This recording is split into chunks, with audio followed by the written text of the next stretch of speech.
Hello all, welcome to next session of Fundamentals of Power Electronics. The outlines of today's session are, in today's session we are going to study about the IGBT. So it is a one type of power semiconductor device. So in today's session we'll discuss about basic of IGBT, construction working of IGBT, VI characteristics and uses of IGBT. So first, IGBT. So the abbreviation of IGBT is insulated gate bipolar transistor. So already we have studied about the BJT or power BJT. So BJT is a bipolar transistor here. Bipolar junction transistor means whenever the BJT is constructed, it forms two junctions and three terminals. So the IGBT is one type of bipolar transistor here. So here the bipolar means, or the bipolar indicates that the current constituted due to both the polarities, either by holes or by electrons. So such devices are called as bipolar devices. And whenever the term indicates transistor, so the transistor indicates that three terminal semiconductor device. So like way, IGBT is one type of transistor. So in IGBT also we are having three terminals: collector, emitter and gate. So this is the symbolical representation of IGBT. So basically IGBT stands for insulated gate bipolar transistor. So here observe, the name indicates that it is an insulated gate. So insulated gate means, or the name indicates that addition of insulated gate plus bipolar transistor. It means it is an addition of transistor with insulated gate. The bipolar transistor, it is connected to the gate, but the connection between transistor and gate is a insulation material. So in symbol we can observe that the gate is little bit away from the transistor symbol here. So this symbol itself indicates the IGBT construction, that gate is insulated from the transistor here. So collector emitter indicates the transistor construction, and here gate is insulated construction here. So basically IGBT stands for insulated gate bipolar transistor.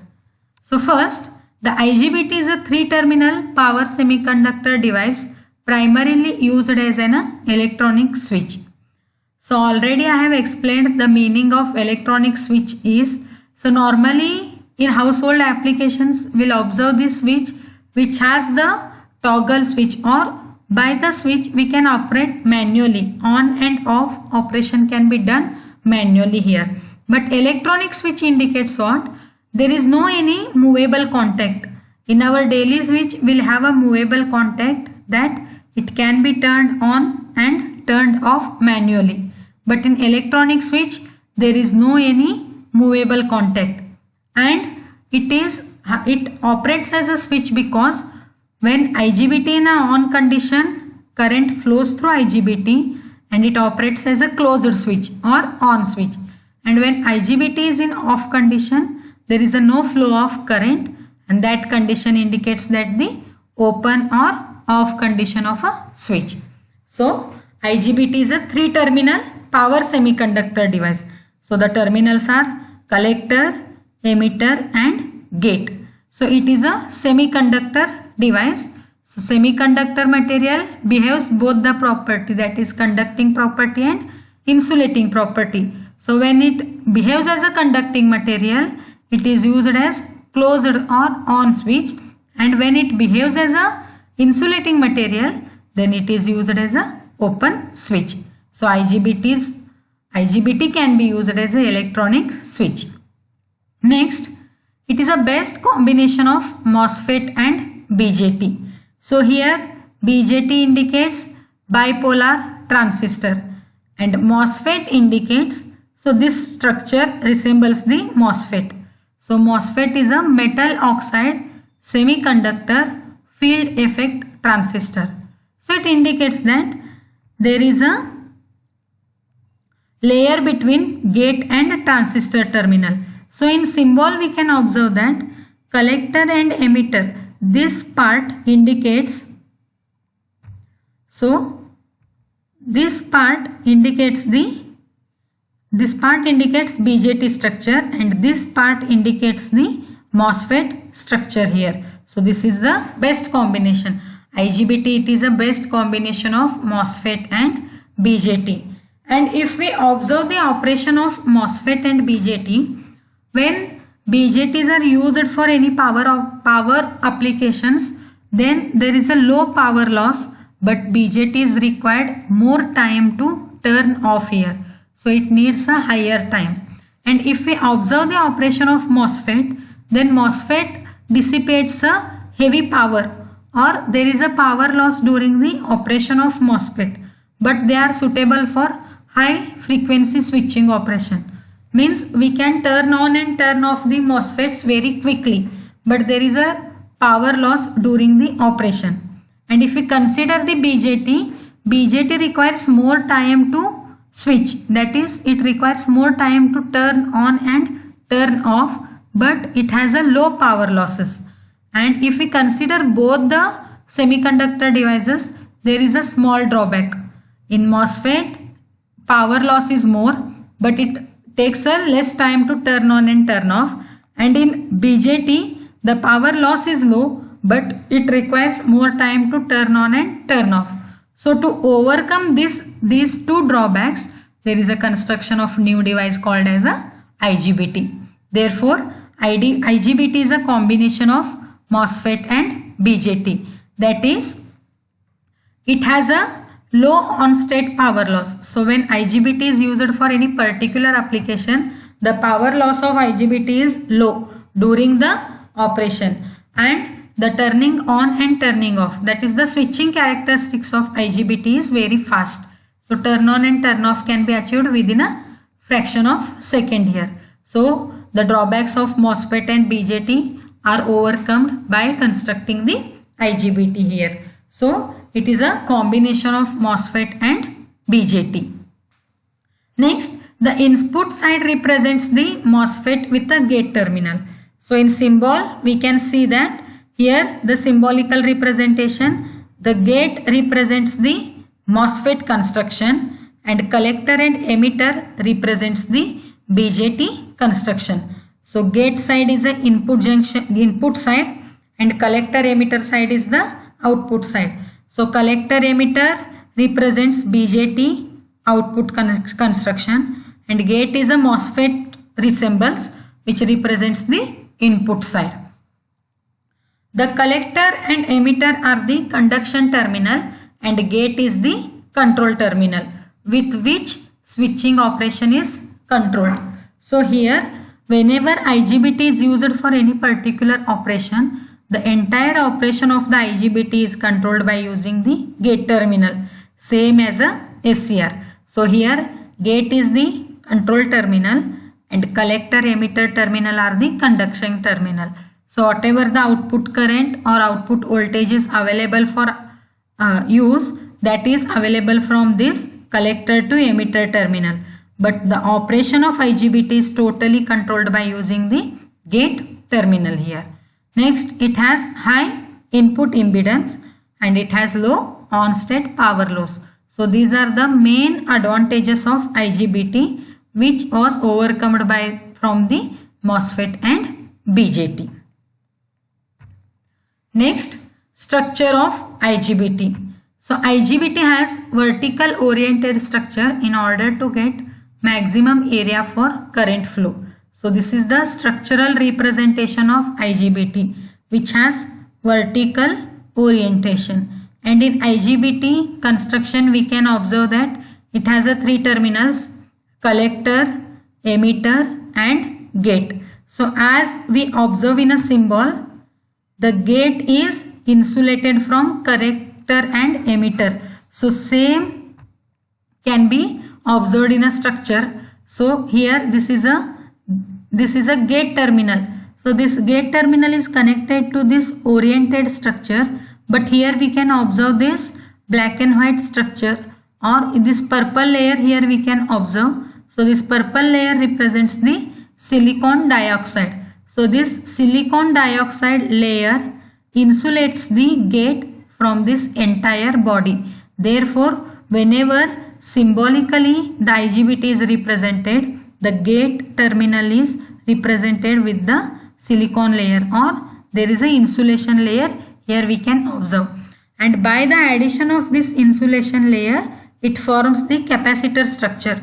So here we can observe two plates, the plate connected to gate and the plate connected to collector to emitter.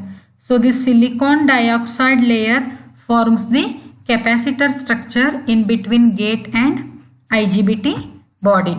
So due to the presence of this silicon dioxide layer, the gate gets insulated itself from this entire structure. Therefore, the name is called as insulated gate. So gate is it is not connected directly. It is connected to the body, but there is a presence of silicon layer. So this purple color layer represents insulation silicon dioxide layer.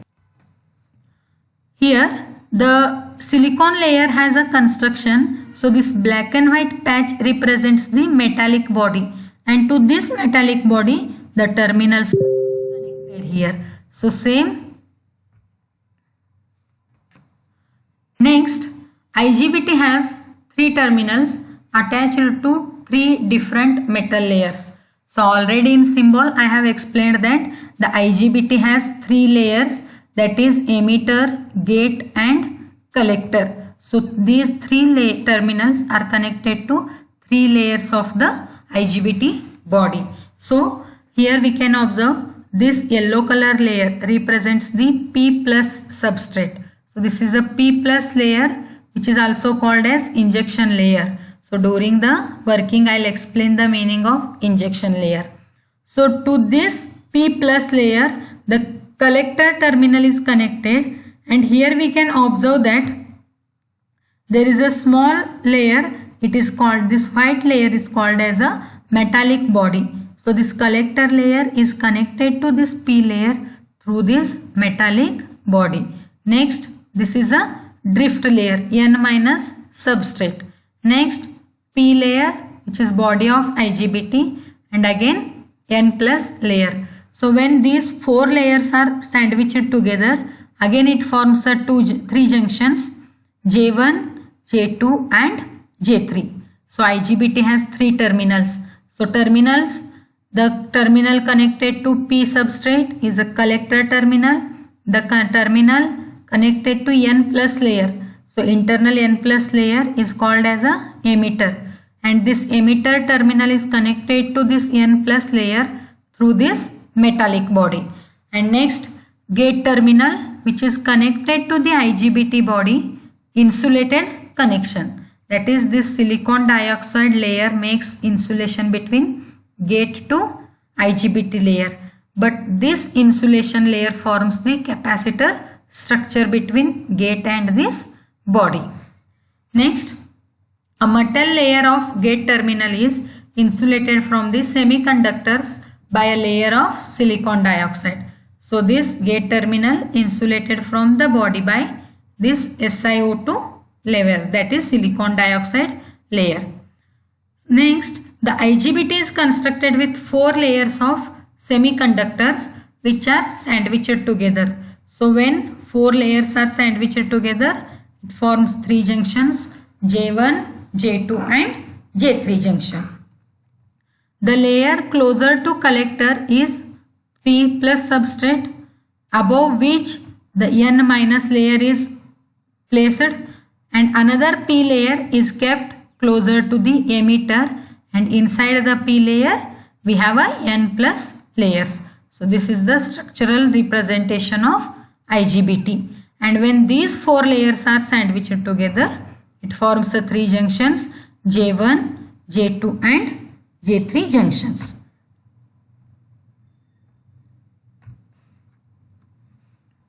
Next is working of IGBT. So this is the structural representation of IGBT, and here to operate the IGBT, two supply are used. one is connected from gate to emitter and another one is connected from emitter to collector. Now to turn on the IGBT, here we are using a two supply VG and VCC. So already I have explained that in a IGBT, collector and emitter terminals are the conducting terminal. It means the output current flows from collector to emitter, but the entire operation of the IGBT is controlled by using the gate terminal. So gate is called as a controlled terminal. So suppose if we make gate as a 0 at initial condition, then IGBT remains in a off condition only. So that is, initially consider that there is no voltage between gate terminal. So if we are not applying any supply to the gate, then there is no flow of electrons from collector to emitter. And if there is no movement of electrons or there is no movement of charge carriers, then there is no flow of a current here. So that condition is called as a blocking state or off condition of IGBT. So suppose if gate is considered as a 0, that means if this VG is open and the supply is applied only from collector to emitter. So collector is connected to the P layer, therefore it has a positive supply to forward bias, and emitter is connected to the N layer through this metal body, therefore to make it as a forward biased, it is connected with negative terminal here. So this VCC supply makes emitter and collector forward biased. So if collector is forward biased, it makes the junction J2 forward, but this J1 junction as a reverse biased here, because the P layer has positive charge carriers and collector is getting a positive supply, due to which J2 becomes forward biased. But if we consider this positive supply at a N layer, the N has negative charge carriers and supply to N layer is a positive, it makes J1 as a reverse biased. And if we consider from emitter side, the N plus layer has negative electrons and the supply is negative, therefore this junction is N and P junction is a forward, that is J3 junction becomes forward and this J1 junction becomes reverse only. Therefore, if there is no supply at gate to emitter terminal, then J1 junction becomes reverse biased and emitter to collector supply makes J2 and J3 as a forward biased. So as J1 is reverse biased, the IGBT remains in a blocking mode only. So there is no flow of current from collector to emitter. So this represents the line flow of current, and this flow of current is possible only when the supply to gate terminal is applied. If the supply to gate is 0, then there is no path, because there is no path for the current, because this entire junction is a reverse biased. So this junction blocks the flow of current here. So to make IGBT to turn on or to provide this path for the current, we need to apply the supply to gate terminal. So gate is made positive with respect to the emitter. So when supply is connected to the gate terminal and this silicon layer forms the capacitor structure, there is an accumulation of ions at both the side, either side of the silicon layer here. So at upper layer or towards the gate terminal, there is a formation of negative ions, and towards this N layer, there is a formation of positive ions. And at the same condition, the gate terminal is getting positive supply and this N plus layers are having a negative charge. So these negative charge attracts towards this gate terminal here. So as the negative charges attracts towards the gate terminal, there is an accumulation of negative charges at this P layer. So these accumulation of negative charges makes J1 as a forward biased, or there is a formation of channel at PN layer. So this layer provides the path for currents to flow from collector to emitter. So here we can observe the path of a current which is flowing from collector. So in this direction the current flows from collector to emitter. So here there is a formation of channel, and this channel forms due to the gate supply. So to gate we are providing a positive supply, and this positive supply forms the accumulation of negative ions at this layer. So this is a channel formation, and through this channel the current will flows.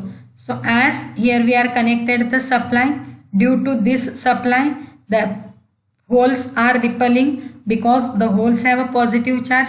Collector is also getting a positive supply.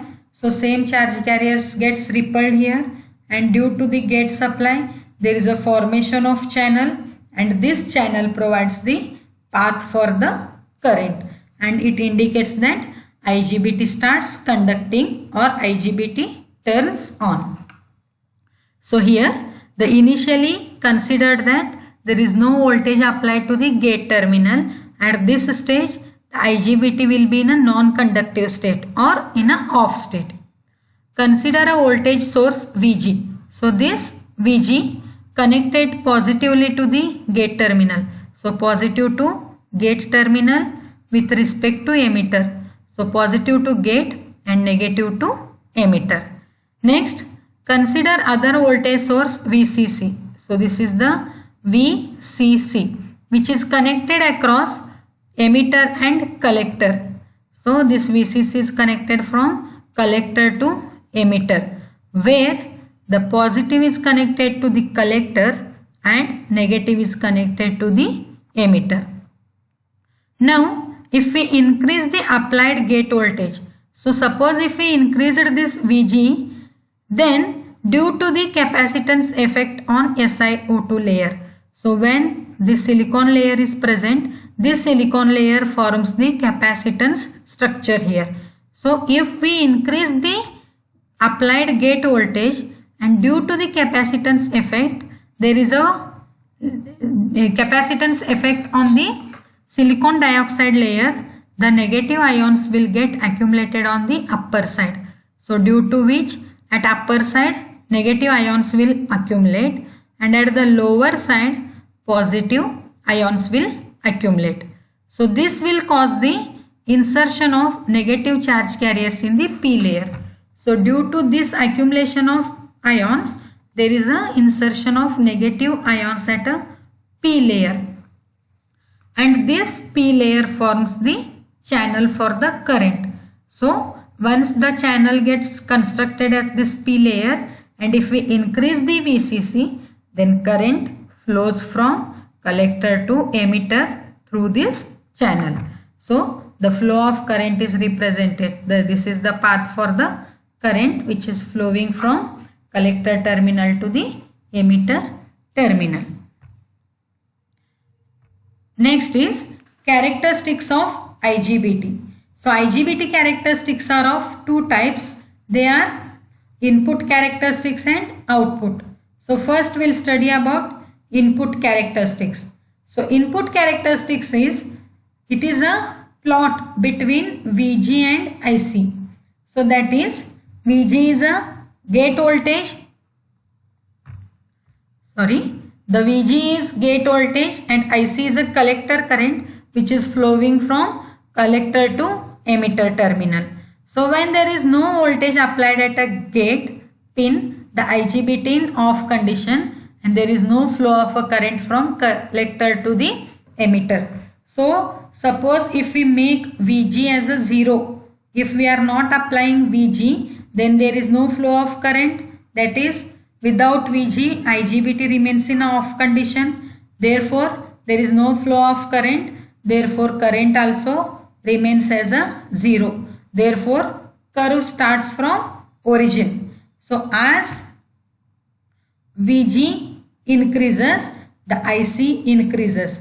But when gate voltage reaches to the threshold voltage, then only IGBT turns on, and once the IGBT turns on, increased gate voltage, there is an increase of collector current here. So this graph represents the increasing voltage directly proportional to the increase in collector current. So until now threshold voltage is not applied at gate, the IGBT remains in off condition, and once the gate voltage reaches to the threshold level, then IGBT turns on and collector current starts flowing, and it indicates that IGBT starts conducting.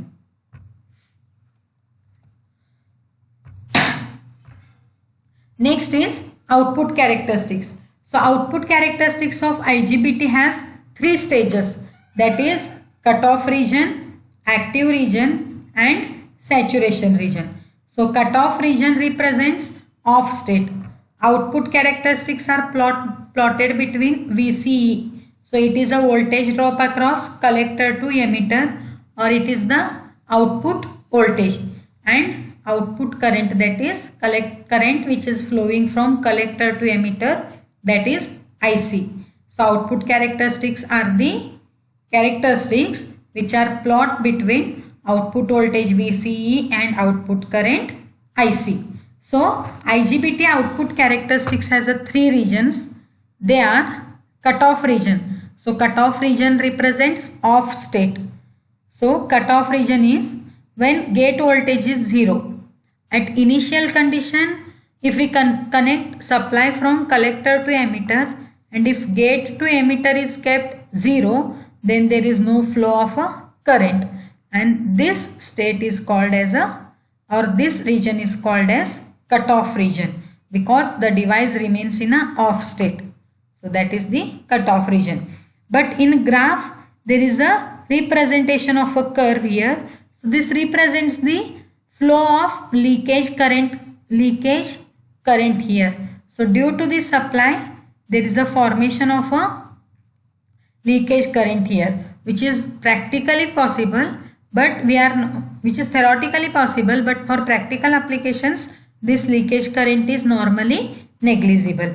Next, active region. So when the VG is increased beyond the threshold voltage, the device goes into the active region. So initially VG is kept 0, so it represents cutoff region, and if we increasing VG, so once gate to emitter supply is connected and it goes on increasing, and if it reaches to the threshold level, so threshold level is the level at which IGBT turns on. So below the threshold voltage, IGBT in a off condition, and if voltage reaches above the threshold level, then IGBT turns on. So as the gate to emitter voltage increases, the IGBT turns on and currents also flows here.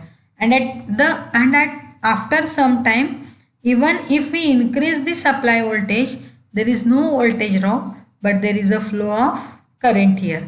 So that region is called as saturation region. So IGBT totally have three regions. Cutoff region, when VG is kept 0, there is no flow of current, so that region is a cutoff region. And as VG is applied, the current starts flowing here, so that operating level is called as a active region. And if the current increases, and then the IGBT shifts to saturation region. Next is uses of IGBT. So IGBT is used in many applications, like it is used in AC and DC motor drives, it is used in UPS, switch mode power supply, that is SMPS, traction motor controls and induction heaters, and in inverters. So these are the major applications of IGBT. So in today's session we studied about the basic of IGBT. So normally IGBT is a transistor, one type of transistor. Therefore it has three terminals: collector, emitter and gate terminal. But here the gate is insulated gate. That is, gate terminal is insulated from the body by silicon dioxide layer. And IGBT is a combination of MOSFET and BJT. Because MOSFET and BJT has many drawbacks, therefore those drawbacks were overcome by this IGBT power semiconductor device. and the gate construction gets insulated from the IGBT by SiO2 layer. Therefore, the name is called as IGBT.